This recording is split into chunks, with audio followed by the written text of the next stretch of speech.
Hello friends, आज हम बात करेंगे क्लास 10th के साइंस के चैप्टर इलेक्ट्रिसिटी के बारे में। अब तक हमने इस रिवीजन सीरीज़ में कवर किया है 10th के साइंस में जो फिज़िक्स का जो पार्ट है उसमें हमने light reflection and refraction complete किया, human eye and colourful world, and अब हमारी बारी है इलेक्ट्रिसिटी की। तो जब हम इलेक्ट्रिसिटी की बात करते हैं तो इलेक्ट्रिसिटी हमारे लिए कुछ अननोन चीज़ नहीं है, ये जानी पहचानी चीज़ है। हम अपने स्कूल, घरों में, इंडस्ट्रीज़ में या जो हॉस्पिटल्स होते हैं उसमें हर जगह इसका यूज़ है, या अपने सराउंडिंग्स में हम इसका यूज़ देखते ही हैं। तो अब हमें समझेंगे और जानेंगे कि इनके जो इलेक्ट्रिसिटी जब कंडक्ट हो रही होती है तो उसकी कौन से इम्पॉर्टेंट हमारे कंपोनेंट्स होते हैं, तो वो सारी चीज़ें हम समझेंगे एंड उसी के साथ कुछ क्वेश्चंस भी करेंगे जो हमारे एग्जामिनेशन पॉइंट ऑफ व्यू से इम्पॉर्टेंट है, और इसी में हम प्रैक्टिकल नॉलेज बेस्ड क्वेश्चन भी करेंगे क्योंकि एग्ज़ाम में आजकल हमारे प्रैक्टिकल नॉलेज बेस्ड क्वेश्चन भी होते हैं।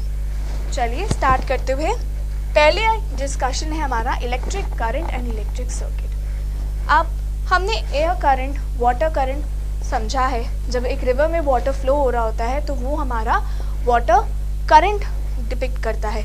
ऐसे ही अगर आप एक कंडक्टर ले तो उसमें जो हमारे इलेक्ट्रिक चार्जेस फ्लो हो रहे होते हैं वो क्या जनरेट करते हैं, वो हमारा जनरेट करते हैं इलेक्ट्रिक करंट।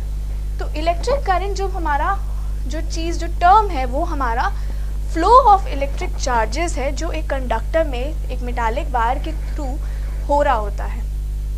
अब इसी के साथ आपने कभी टॉर्च या आपने घर पे कुछ देखा होगा, जब टॉर्च आप ऑन करते हैं तो आपको लाइट मिलती है, ठीक है, बट उसमें स्विच का इम्पॉर्टेंट रोल ये होता है कि वो ऑन करने के बाद ही आपको लाइट मिलती है, जिसमें ऑन एंड ऑफ का स्विच होता है। तो वहाँ वो स्विच जो है वो क्या फंक्शन करता है, तो जो हमारा स्विच है वो हमारा एक कंडक्शन लिंक बनाता है, कनेक्टिंग लिंक सेल के और बल्ब के बीच में, तभी हमें इलेक्ट्रिसिटी यानी कि लाइट बल्ब दिखाई देता है। अब हमारा जो सर्किट होता है वो हमारा कंपोनेंट दिखाता है कि फ्लो ऑफ इलेक्ट्रिक चार्जेस एक कंडक्टर में या जो हमारा जो सर्किट है उसमें कैसे फ्लो होगा और क्या क्या हमारे इम्पॉर्टेंट कंपोनेंट्स होंगे। तो ये अगर हम डायग्राम देखें तो एक हमारा बेसिक सर्किट डायग्राम ये हमारा गिवन है, जिसमें ये जो एलिमेंट है ये हमारा बल्ब है, ठीक है, इसका जो हमें लाइट करना है, ये हमारा चीज़ है एमीटर। अब हमारे एमीटर का क्या फंक्शन होता है, एमीटर जो है हमारा वो हमारा इलेक्ट्रिक जो करंट होता है मेजर करने में हेल्प करता है, ठीक है। अब ये एमीटर का जो हमारा फंक्शन जो मेजरिंग में हेल्प करता है इलेक्ट्रिक करंट की, ये हमेशा एक सर्किट में सीरीज में कनेक्ट होता है, तो ये हमेशा सीरीज में जो है कनेक्टेड रहता है। इसी के साथ ये हमारी की है जो हमारी स्विच ऑन एंड ऑफ करने में हेल्प करती है। ये हमारा बैटरी है, यानी कि इसे हम सेल के नाम से भी जानते हैं, एंड यहाँ से हमारा करंट आई, तो ये जो आई है ये हमारा करंट आई हो गया जो फ्लो कर रहा है इस सर्किट में एमीटर के थ्रू। अब हम मेजर भी कर सकते हैं कि कितना सर्किट इस हमारे करंट जो कितना सर्किट में करंट हमारा फ्लो कर रहा है, वो हमारा एमीटर हेल्प करता है। इसी के साथ आगे नेक्स्ट पे बढ़ते हुए ये हमारा इलेक्ट्रिक करंट और सर्किट के बारे में इंफॉर्मेशन हुई जो हमें पता होनी चाहिए कि कंपोनेंट्स क्या फंक्शन परफॉर्म कर रहे हैं। आगे बढ़ते हुए electric potential and potential difference. हमारा जो इलेक्ट्रिक जो चार्ज जो करंट होता है वो तभी होता है जब पोटेंशियल डिफरेंस क्रिएट हो रहा हो एक कंडक्टर में। अब इसे आप ऐसे समझिए कि जब एक वाटर फ्लो कर रहा होता है तो जो वाटर अगर हमारा पाइप के थ्रू फ्लो कर रहा है, फॉल करता है, तो वहाँ पे भी हमारा वाटर प्रेशर डिफरेंस क्रिएट होता है, तभी वो मोशन पॉसिबल हो पाता है। सिमिलरली जब इलेक्ट्रिक जो चार्जेस जो फ्लो होते हैं ये हमारा हेल्प करता है, इलेक्ट्रिक चार्जेस फ्लो जो है वो डिपेंड किस पे करता है, हमारा डिपेंड्स ऑन पोटेंशियल जो डिफरेंस क्रिएट हो रहा है। यानी कि जब हम इलेक्ट्रिक जो करंट है, यानी कि ये जो है इलेक्ट्रिक करंट, ये तभी हमारा हैपन होता है जब हमारा पोटेंशियल डिफरेंस क्रिएट हो रहा है सर्किट में। अब पोटेंशियल को हम डिफाइन कैसे करते हैं, पोटेंशियल डिफरेंस जो रहता है वो हमारा वर्क डन अपॉन चार्ज रहता है। इसकी जो यूनिट होती है वो हमारी वोल्ट में होती है, या हम सिंपली उसे VB लिखते हैं।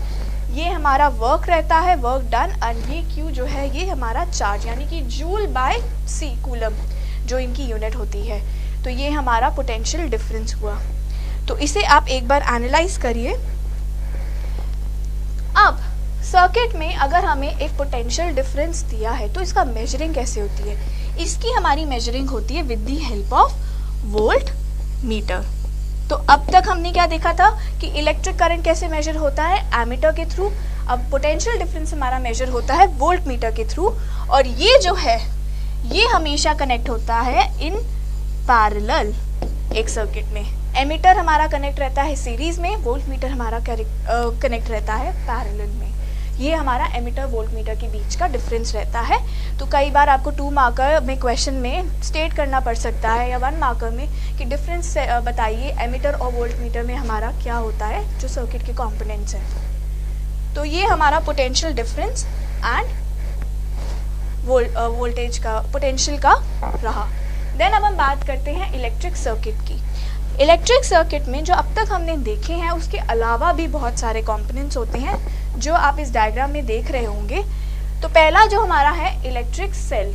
अब सेल को हम कैसे, यानी कि जो बैटरी है उसको हम कैसे करते हैं? प्लस माइनस, ये बार्स आपको सिलेक्ट दिखाई दे रहे हैं, तो जो प्लस होता है वो हायर उस पर हमारा बार डिपिक्ट करता है एंड नेगेटिव जो साइड है वो स्मॉलर उस पर। तो ये हमारा डिपिक्ट क्या कर रहा है? हमारा सेल, ये हमारी बैटरी डिपिक्ट कर रही है, या हम इसे सेल भी कहते हैं। देन हमारी बैटरी या कॉम्बिनेशन। अब कॉम्बिनेशन ऑफ बैटरीज भी हो सकती है, तो उसमें अगर हमें बहुत बड़े स्केल पे दिखाना है तो ये बैटरी हमारी इस तरीके से भी रिप्रेजेंट की जा सकती है। तो कुछ सर्किट्स में आप रिप्रेजेंटेशन ऐसा देखेंगे तो ये हमारा बैटरी डिपिक्ट कर रहा है। देन प्लग की या स्विच ओपन। तो जब स्विच हमारा ओपन रहता है तो ये हमारा ऐसे ही ब्रैकेट ओपन बनते हैं, ये हमारा ओपन स्विच हुआ, और जब स्विच क्लोज्ड होता है तो यहीं पे हमारी इन ब्रैकेट के बीच में एक डॉट आ जाती है। देन हमारा वायर जॉइंट। तो वायर जॉइंट यानी कि जो 3 वायर अगर हमारे कनेक्ट हो रहे हैं तो ये जो जॉइंट होता है ये हमारा वायर जॉइंट डिपिक्ट करता है। फिर हमारी बात आती है वायर जो क्रॉस कर रहे हैं विदाउट जॉइनिंग। अब हमारा अगर एक सर्किट है, ठीक है, तो ये हमारा किसी तरीके का अगर एक सर्किट है तो यहाँ से अगर अब हमें एक कोई वायर पास करनी है और हमें कनेक्ट नहीं करना उसे सर्किट पे, तो ये हम एक हाफ सी फॉर्म में कनेक्टिंग जो वायर बनाते हैं इसे हम कहते हैं जो हमारा वायर कनेक्ट हो रहा है without touching the circuit. Then electric bulb. तो इलेक्ट्रिक बल्ब तो हमारा ये सिंबल रहता है, या कई बार आपको एक इमेज की फॉर्म में ऐसे भी डिपिक्ट कर सकता है।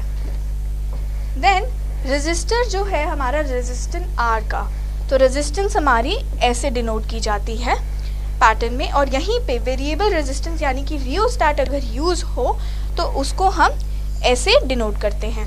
तो वेरिएबल रेजिस्टेंस या रियोस्टैट क्या हुआ अभी हम आगे जब डिस्कस करेंगे ओम्स लॉ, तो उससे पहले ये हम तब बताएंगे कि वेरिएबल रेजिस्टेंस या रियोस्टैट का हमारा कैसा यूज होता है।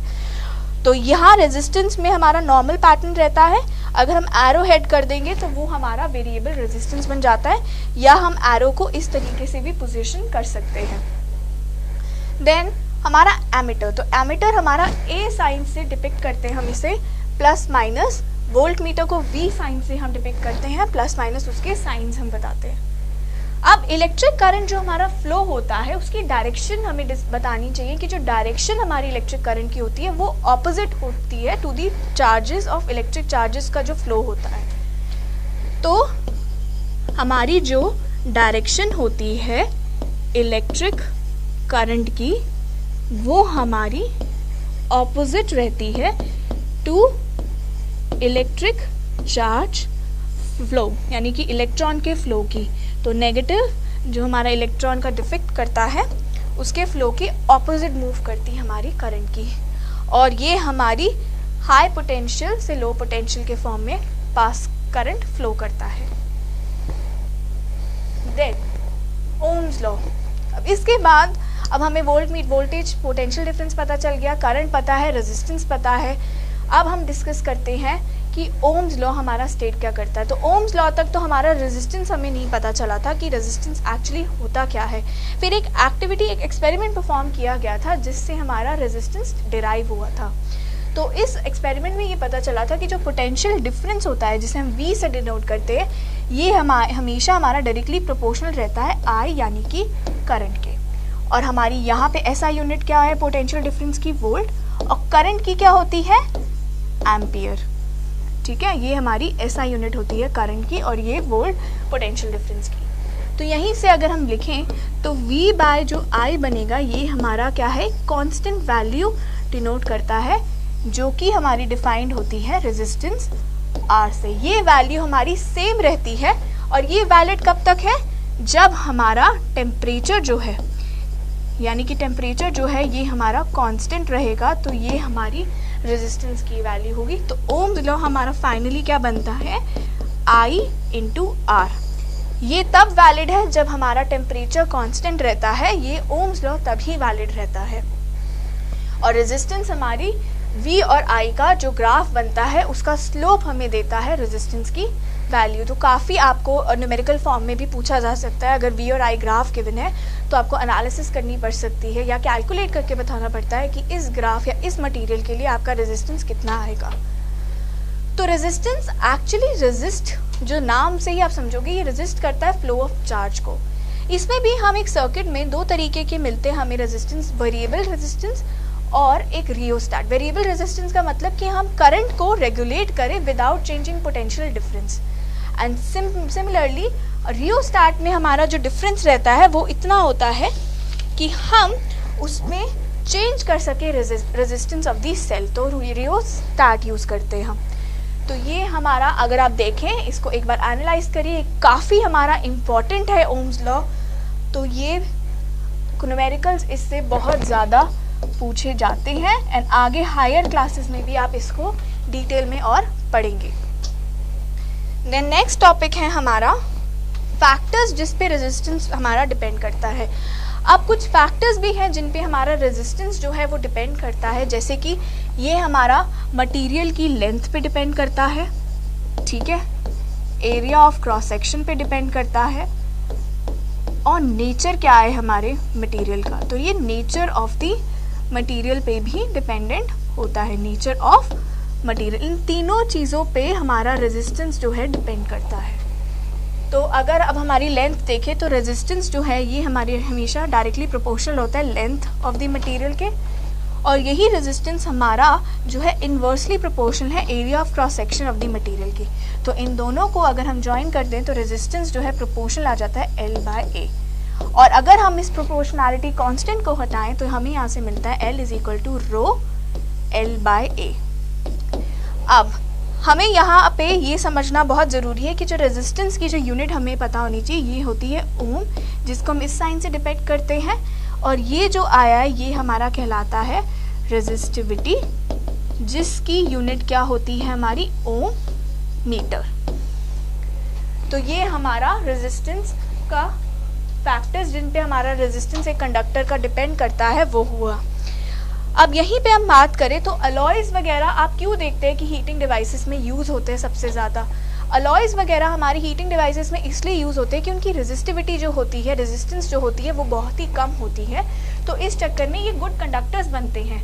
तभी हमारे जो हीटिंग डिवाइसेस होते हैं उसमें हमारा जो सबसे ज़्यादा यूज़ होने वाली चीज़ें हैं वो अलॉयज़ हैं, ये सारी चीज़ें हमारी यूज़ होती हैं। तो आगे बढ़ते हुए जब हम बात करेंगे वो हमारा नेक्स्ट टॉपिक है resistance of system of particle, system of resistance. अब हमारा रेजिस्टेंस हमारे सर्किट्स अब देखेंगे तो दो तरीके के फॉर्म में हमारा अगर कॉम्बिनेशन गिवन है रेजिस्टेंस का तो दो फॉर्म्स में होता है। एक फॉर्म हमारी रहती है सीरीज की, जैसे कि आप यहाँ देखेंगे कि हमारा ये दो जो एंड्स हैं इसके स्केम के बीच में हमारे दो एंड्स ज्वाइन हो रहे हैं, तीन हमारा डिपिक्ट कर रहा है R1, R2, R3 और ये सीरीज में कनेक्टेड है। सिमिलरली पैरेलल कॉम्बिनेशन भी होता है जो हमारा डिपिक्ट इस तरीके हो सकता है, R1, R2, R3 जो है ये तीनों हमारे पैरेलल रहते हैं। तो रेजिस्टेंस, अब सीरीज में जब हमारा रेजिस्टेंस कनेक्ट होता है तो यहाँ अगर हमें इक्विवेलेंट रेजिस्टेंस लिखनी है तो R अगर हमारा S सीरीज रिप्रेजेंट करते हुए, इस केस में हमारा रेजिस्टेंस बनता है समेशन R1 R2 R3। वहीं पे अगर हम पैरेलल की बात करें तो हमारा यहाँ पे क्या बनेगा, हमारा यहाँ RP जो है 1/RP is equal to 1/R1 plus 1/R2 plus 1/R3 ये रहता है। सीरीज के केस में जो है हमारा एक बहुत इंपॉर्टेंट फैक्टर है कि जो करंट होता है वो हमेशा हमारा सेम रहता है सीरीज के केस में। वहीं पे हमारा जो पैरेलल, जैसे यहाँ करंट फ्लो कर रहा है, यहाँ पे भी हमारा करंट डिवाइड हो जाएगा, सिमिलरली यहाँ पे और यहाँ पे। तो हमारा इस केस में करंट जो है नॉट सेम। तो यहाँ पैरेलल के केस में हमारा करंट सेम नहीं रहता, तो हमारा जो इक्विवेलेंट रेजिस्टेंस बनता है 1/RP equal to 1/R1 plus 1/R2 plus 1/R3। अब आप दोनों में से अगर एनालाइज करो तो किस केस में हमारा इक्विवेलेंट रेजिस्टेंस ज़्यादा होगा, ये डायरेक्ट हम मैथ्स के थ्रू कर सकते हैं कि हमारा जो रेजिस्टेंस जो है इक्विवेलेंट सीरीज के केस में ज़्यादा होगा कंपेयर टू पैरेलल के केस में। देन ये हमारा सिस्टम ऑफ रेजिस्टेंस हुआ। तो मैथ्स में आप मैथमेटिकली अगर आप न्यूमेरिकल अब देखेंगे तो आपको एक सर्किट में गिवन हो सकता है जिसमें आपको करंट फाइंड करना है। तो अगर अब ये सर्किट है तो पहले तो आप इक्विवेलेंट सर्किट फाइंड करेंगे, इसका रेजिस्टेंस, इक्विवेलेंट रेजिस्टेंस, देन आप उसमें से करंट फाइंड करके पोटेंशियल डिफरेंस कैलकुलेट कर सकते हैं। तो ये फॉर्मूलाज आपको पता होने चाहिए कि सीरीज के केस में क्या बनता है इक्विवेलेंट रेजिस्टेंस, और हमारा वही इक्विवेलेंट रेजिस्टेंस पैरेलल के केस में क्या बनता है। देन नेक्स्ट में हमारा है heating effect of electric charge, electric current. अब ये कैसे डिराइव होता है, जब हमारा जो हीटिंग इफेक्ट जो करंट का होता है, अगर आपने देखा होगा बल्ब फॉर एग्जांपल, तो बल्ब में हमारा लाइट अप होता है इलेक्ट्रिक करंट से, वो इतना हीट अप हो जाता है कि इट गेट्स लाइट अप, और उसका जो पावर रहता है वो उतना नहीं होना चाहिए, इतना होना चाहिए कि बस वो मेल्ट ना करे सर्किट में, उसका सर्किट मेल्ट ना करे, कि वो इतना हीट अप हो जाए कि हमारा जो बल्ब है वो हमारा हाई टेम्परेचर पे कभी मेल्ट ना हो। तो अगर बल्ब के केस में अगर हम बात करें तो हमारा जो फिलामेंट है वो हमेशा, फिलामेंट जो है हमारा हीटिंग होती है हमारी फिलामेंट में, ठीक है, जो कि हमारा रेजिस्ट हमें क्या देता है, फिर लाइट हमारी अचीव होती है। बट जो हमारा हाई टेम्परेचर रहेगा उस केस के लिए क्या होना चाहिए, हाई टेम्परेचर के केस में हमारा जो ये बल्ब है, जो बल्ब जो है हम कभी देखते हैं तो ये हमारा मेल्ट नहीं होता, तो इट डज नॉट मेल्ट। तो हाई टेम्परेचर में हमारा जो है ये हीटअप होने के बावजूद हमारा ये लाइट देता है, ये फंक्शन होता है। अब ये हीट हमारी कैसे जनरेट हो रही है, जो हम बल्ब में, जो किसी भी हम नॉर्मल आप अप्लायंसेस देखेंगे, इलेक्ट्रिक टोस्टर हो गया आपका, इलेक्ट्रिक आयरन हो गई, तो इसमें आप देखेंगे कि हीटिंग इफेक्ट क्या रहता है रेजिस्टेंस का। तो हीटिंग इफेक्ट में हमारा क्या होता है कि ये प्योरली अगर एक रेजिस्टिव सर्किट है हमारा, ठीक है, अगर प्योरली एक सर्किट में जो है हमें सिर्फ रेजिस्टेंस गिवन है, प्योरली हमारा रेजिस्टेंस हो गया, ठीक है, तो जो रेजिस्टेंस होते हैं वो हमारे बैटरी को जो चार्ज अप करते हैं, तो हमारा जो सोर्स ऑफ एनर्जी होता है वो कॉन्टिन्यूसली, अगर हम देखें तो कॉन्टिन्यूसली वो हमारा डिसिपेट करता है हीट। अब ये हीट इसी फॉर्म में जब रिलीज होती है वो इलेक्ट्रिकल एनर्जी का फॉर्म देती है। तो हमारा इलेक्ट्रिक जो, जैसे कि फिलामेंट, अगर बल्ब के केस में जब फिलामेंट हीट हो जाता है तो हमारा वो लाइट अप करता है, तो उसे इतना इनफ हमें हीट देना है कि वो लाइट अप हो जाए। तो ये चीज़ें हैं जो इलेक्ट्रिकल एनर्जी की फॉर्म में फिर हमें दिखाई देती हैं। या अप्लायंसेस आप और भी जब टोस्टर, आयरन, आप ये सब देखेंगे तो ये सब इसी प्रिंसिपल के थ्रू फॉर्म करते हैं। हमारा यहीं पे अगर हम बात करें तो इलेक्ट्रिक जो पावर होता है वो कैसे डिफाइंड होता है, तो इलेक्ट्रिक पावर जो है जैसे हम P से देखते हैं तो ये हमारा V यानी कि पोटेंशियल डिफरेंस इनटू I। अब इसी को हम चेंज करें तो V और I का हमें पता है कि V हमारा I इंटू R होता है, तो इसी को चेंज करके क्या लिख सकते हैं, हमारा रेजिस्टेंस की फॉर्म में I स्क्वायर R। और अगर अब हमें I को चेंज करना है तो ये हमारा कितना आ जाएगा, V स्क्वायर बाय R। तो ये हमारा फॉर्मूला रहता है इलेक्ट्रिक पावर का, जो कि यूनिट इसकी हमारी रहती है वॉट में। देन अब हमारा, अगर हमें अमाउंट ऑफ हीट कैलकुलेट करनी है कि अगर अब हमारा कोई अप्लायंस हमें गिवन है और अमाउंट ऑफ हीट कितना जनरेट कर रहा है वो एक कोर्स ऑफ टाइम में, तो हम कैसे निकालते हैं, तो अब इसी को यूज़ करते हुए हम देखेंगे अमाउंट जो हमारी हीट की है वो जो जनरेट हो रही है, जनरेटेड, वो हमारी कितनी हो जाएगी, ये जनरेटेड होके हो जाएगी हमारी H से अगर हम डिनोट करें पावर इनटू टाइम। पावर हमारा क्या था, VI इनटू टाइम, ठीक है। तो ये जो पावर है, अब इसको अगर हम इस फॉर्म में लिखें तो H को हम कैसे लिख सकते हैं, I square R into T. Time जहाँ सेकेंड्स में है, I हमारा एम्पियर में और R रेजिस्टेंस जो है ओम में। एंड ये जो हमारा लॉ है जिसको हम इस फॉर्मूले के थ्रू डिफरेंट पोटेंशियल डिफरेंस या रेजिस्टेंस के फॉर्म में भी कन्वर्ट कर सकते हैं, ये हमारा डिपिक्ट करता है, जिसको हम इस फॉर्मूले को जानते हैं Joule's laws of heating, Joule's law of heating के नाम से जानते हैं। तो ये आप एक बार देखिए कि हमने I स्क्वायर RT कैसे कैलकुलेट किया है। तो ये हमारा जो डिपिक्ट करता है, ये न्यूमेरिकल पॉइंट ऑफ व्यू से ये जो हमारा है काफ़ी पूछा जाता है, इम्पॉर्टेंट भी है कि हमें दो अप्लायंसेस गिवन हो सकते हैं और हमें एनालिसिस देना है कि किस में हमारी हीट जो है ज़्यादा जनरेट हो रही है compare to the other one. तो ये जो है हमें जो जूल्स लॉ ऑफ हीटिंग जो है ये हमें पता होना चाहिए कि इसका हमारा क्या यूज़ है। देन अब हम नेक्स्ट पे जब हमने पावर डिस्कस कर ली, अब यहीं पे एक शॉर्ट जो पावर हमारी होती है वो आप किलो वॉट आर पे भी डाल सकते हैं, ठीक है। तो यहाँ पे पावर हमारी कितनी आ सकती है, जो ये है किलो वॉट पर आर भी हो सकता है, तो आप इसको आप जूल्स में भी चेंज करके लिख सकते हो कि कितना हमारा बनेगा। तो कन्वर्जन रेशियो जो हमारे एसआई यूनिट्स के जो होते हैं ये आपको भी एक बार अच्छे से रिवाइज करनी चाहिए, एनसीईआरटी में गिवन भी है, तो अच्छे से टेक्स्ट एक बार रिवाइज करिएगा। तो यहाँ से बढ़ते हुए अब आगे अब हम जाते हैं, हमारा जो फर्स्ट क्वेश्चन है उसको हम देखते हैं। ये एक एनसीईआरटी का सोल्यूशन हमारा एक्सरसाइज का क्वेश्चन है। तो इसको एक बार देखते हैं कि ऐसे अगर क्वेश्चंस आते हैं जो हमारे कॉन्सेप्चुअल बेस्ड क्वेश्चन है उसको कैसे सॉल्व करते हैं। तो क्वेश्चन में हमें गिवन है कि पीस ऑफ वायर है जिसका रेजिस्टेंस जो है R, इसको हमने कट किया है 5 इक्वल पार्ट्स में। तो 5 इक्वल पार्ट्स में हमने कट कर लिया है। इन्हीं पार्ट को ये दे रखा है कि कनेक्टेड है हमारे पैरेलल में, तो ये पैरेलल में कनेक्टेड है। तो इक्विवेलेंट रेजिस्टेंस हमें कॉम्बिनेशन का फाइंड करना है फाइनल R प्राइम। तो पहले हमें R गिवन था, ठीक है, ओरिजिनली इसको हमने कितने 5 पार्ट में डिवाइड किया, तो ये R/5 बन गया। अब ये जिनके हमने 5 पार्ट्स बनाए हैं इनको हमने पांचों को कैसे कनेक्ट किया है, पैरेलली।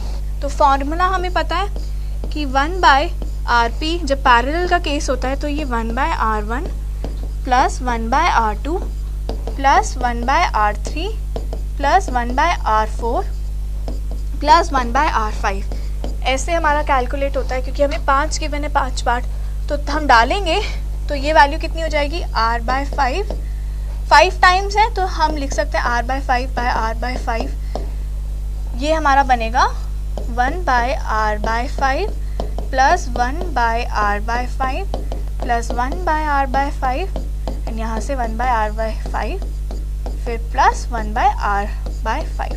तो हमारा जो ये RP जो है एक तरीके का R प्राइम हमें जो न्यू दिया है, जो फाइनल पैरेलल कॉम्बिनेशन का बन रहा है, तो हमारा R प्राइम गिवन है। तो यहाँ से ये कितना हो जाएगा, ये हमारा आ जाएगा 25/R। तो अगर अब हमें जो रेशियो निकालना था R/R प्राइम, ये कितना हो जाएगा हमारा, R/R प्राइम जो है हमारा आ जाएगा 25 के इक्वल। तो जो ऑप्शन डी है ये हमारा करेक्ट आंसर हो गया। तो इसलिए न्यूमेरिकल पॉइंट ऑफ व्यू से हमें पता होना चाहिए कि इक्विवेलेंट रेजिस्टेंस हम कैसे कैलकुलेट करते हैं सीरीज और पैरेलल के केस में। नेक्स्ट क्वेश्चन पे जाते हैं। अब क्वेश्चन एक बार आप पढ़िए। तो क्वेश्चन में हमें क्या गिवन है, क्वेश्चन में हमें गिवन है क्या हमारे यूजेस हैं एनर्जी के कि 250 वॉट टीवी सेट जो है 1 घंटे में और एक 1200 वॉट टोस्टर जो है 10 मिनट्स में हमारा एनर्जी यूज़ कर रहा है। तो हमें पता है एनर्जी हमारी कैसे निकलेगी यहाँ से, टीवी के केस में और एक टोस्टर के केस में। तो हमें 2 केसेस यहाँ से एनालाइज करेंगे अब हम। तो हमारा फॉर्मूला क्या था, अमाउंट ऑफ हीट या एनर्जी जो हो रही है वो हमारा P × T है, ठीक है। हमें 250 वॉट पावर गिवन है और हमें टाइम भी गिवन है। सिमिलरली हमें दोनों केसेस के लिए गिवन है, बस डिफरेंस ये है कि 1 आवर तो इसको हमें सेकंड्स में कन्वर्ट करना है, वहीं पे 10 मिनट्स को भी हम सेकंड्स में कन्वर्ट करेंगे। तो इस टीवी के केस में हमारा जो एच टीवी है, यानी कि जो हीट हमारी जनरेट हो रही है वो कितनी हो जाएगी 250 पावर जो है वॉट इंटू 1 आवर। तो 1 आवर में हमारा कितने सेकेंड्स होते हैं 3600 सेकेंड्स। तो यहाँ से जब हम कैलकुलेट करेंगे तो हमारी पावर आ जाएगी कितनी, हमारी पावर जो है वो आ जाएगी इसके केस में 9 into 10 to the power 5 joule. Similarly अब आप इसी केस में हीट टोस्टर का निकालेंगे तो ये हमारा कितना हो जाएगा 1200 इंटू 10 मिनट्स, और मिनट को सेकंड में करा तो 60 हो गया। तो यहाँ से कितना आ जाएगा 7.2 इंटू 10 टू दी पावर 5 कितना जूल।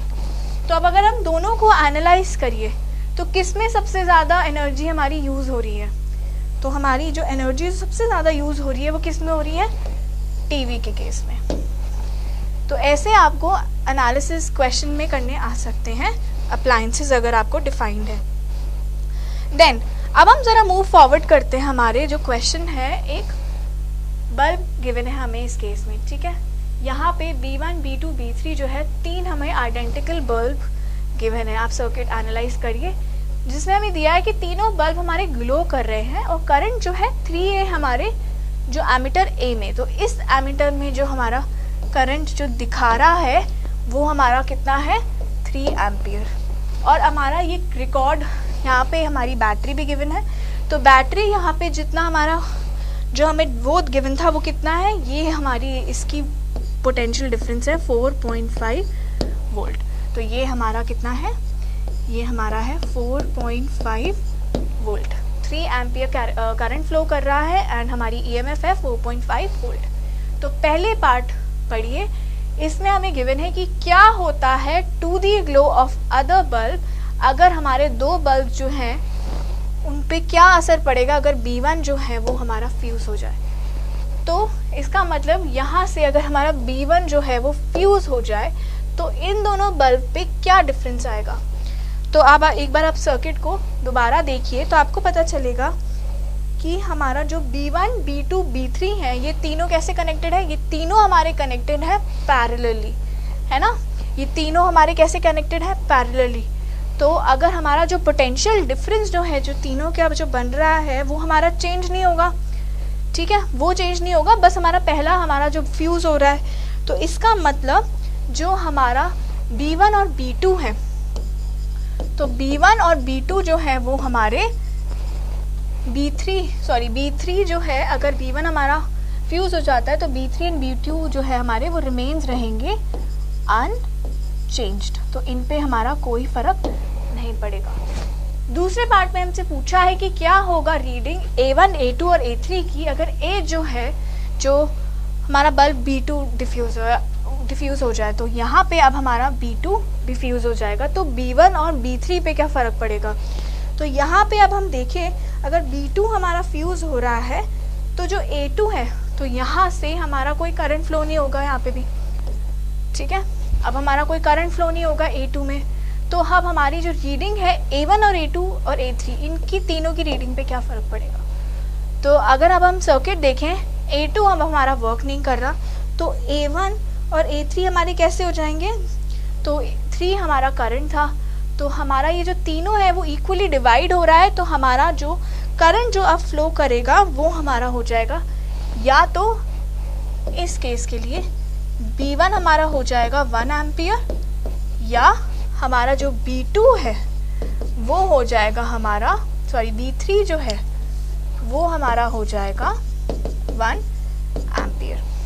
तो ये हमारा जनरेट हो जाएगा अगर A2 जो है, क्योंकि उस पर तो हमारा कोई करंट फ्लो नहीं करेगा तो B1 और B3 जो हैं वो हमारे 1 एम्पियर के हो जाएंगे। क्योंकि ऐसा क्यों होगा, क्योंकि रेजिस्टेंस जो तीनों के में है, तीनों के केस में हमारा सेम है। तो जो करंट जो फ्लो करेगा वो 111 हमारा सेम होके ये हमारा 1 एम्पियर बन जाएगा।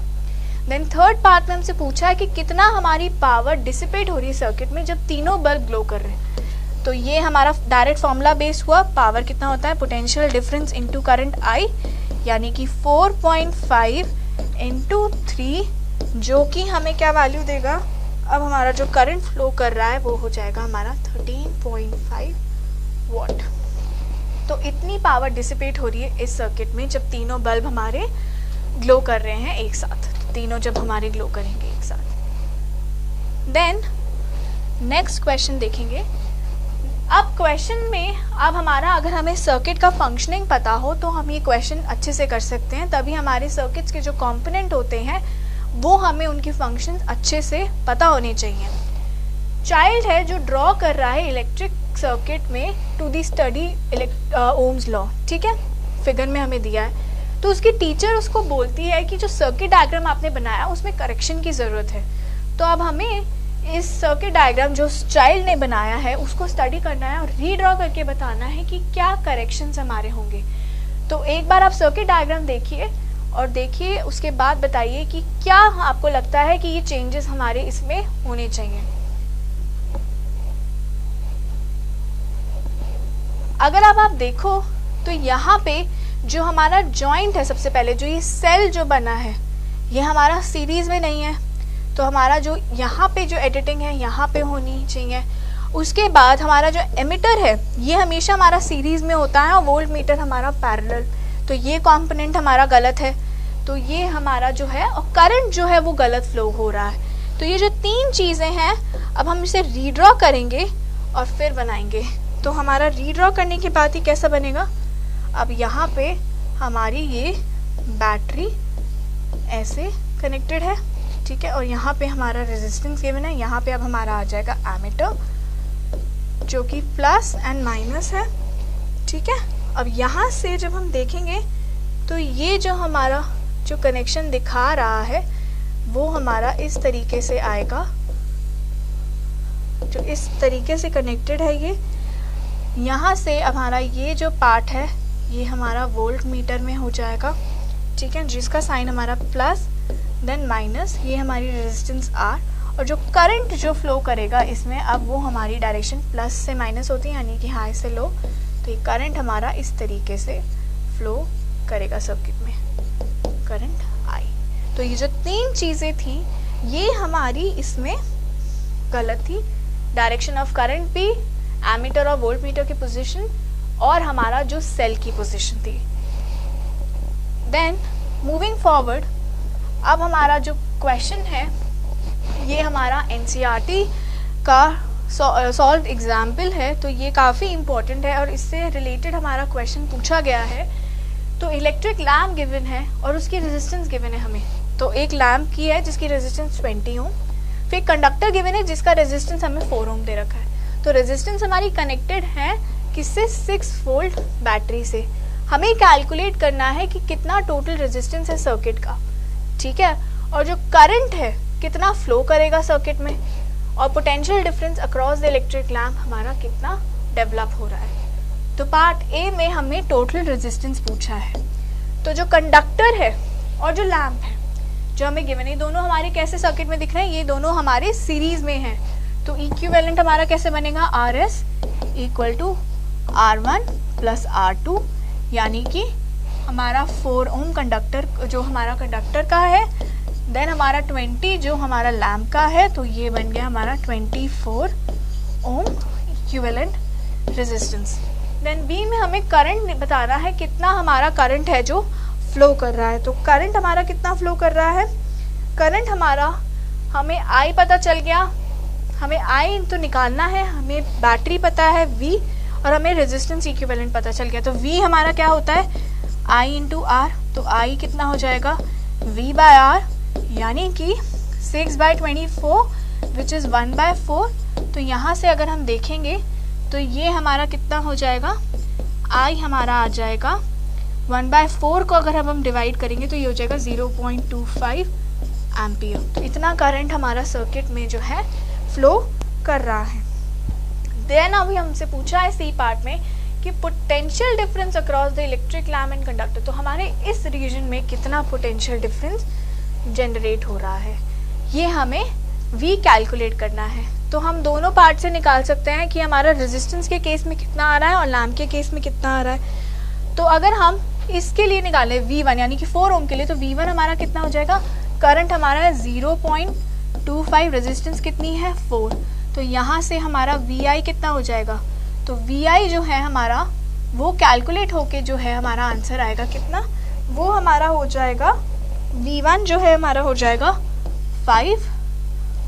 0.25 वोल्ट है हमारा करंट, और ये हमारा आ जाएगा 0.25 यानी कि 0 ये हमारा आ जाएगा 1 वोल्ट के अराउंड, ठीक है। सिमिलरली लैम्प के केस में हमारा कितना हो जाएगा, लैम्प के केस में हमारा V2 जो है वो कितना हो जाएगा, हमें गिवन था 20 इंटू करंट कितना है 0.25, तो यहाँ से हमारा V2 जो है वो हो जाएगा 20 इंटू 25/100, तो ये हमारा हो जाएगा 5 वोल्ट। तो कितना पोटेंशियल डिफरेंस, अब V1 पता है हमें, V2 पता है, तो कितना हमारा पोटेंशियल डिफरेंस आ गया दोनों के बीच में। यहाँ हमारा इसके लिए है रेजिस्टेंस के लिए 1 वोल्ट और ये हमारा कितना है 5 वोल्ट, तो ये हमारा रेजिस्टेंस का वैल्यू आगे पोटेंशियल डिफरेंस की दोनों केसेस के लिए, कंडक्टर के लिए और लैम्प के लिए। तो ये हमारा टॉपिक था इलेक्ट्रिसिटी एंड हमारा ये जो चैप्टर था इलेक्ट्रिसिटी के बारे में। ये हमारे क्वेश्चंस हैं जो आज जाने जाते हैं और जल्दी पूछे भी जाते हैं रिपीटेडली, थोड़ी बहुत वैल्यूज चेंज करके आपको कंपैरिजन बेस में पूछे जा सकते हैं। तो thank you for watching this and please follow our series and keep liking the video. Thank you.